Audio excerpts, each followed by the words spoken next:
ఈ మధ్య కాలంలో మనం టీవీ ఛానల్ చూస్తున్నట్లయితే రెగ్యులర్ గా చంద్రబాబు నాయుడు గారు ఇంటర్వ్యూస్ చేసినటువంటి ఇంటర్వ్యూస్ బయటకు వస్తూ ఉంది. నాకు ఒక ఆశ్చర్యం వేస్తుంది.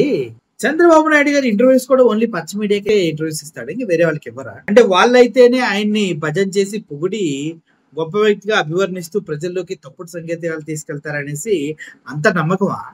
అంటే అవును, చంద్రబాబు నాయుడు గారు కేవలం ఎల్లో మీడియాకి ఇంటర్వ్యూస్ ఇస్తాడు, వేరే వాటికి ఇవ్వరు. ఎందుకంటే వేరే వాళ్ళు డైరెక్ట్ గా మొహం మీద అడిగేస్తే ఆయన తడబడిపోయి మళ్ళీ నాలుకల మందాలు, నాలుకల అందాల గురించి మాట్లాడతాం. సో ఈ క్రమంలోనే కొన్ని ఛానల్స్ కి ఆయన ఇంటర్వ్యూస్ ఇవ్వడం జరిగింది.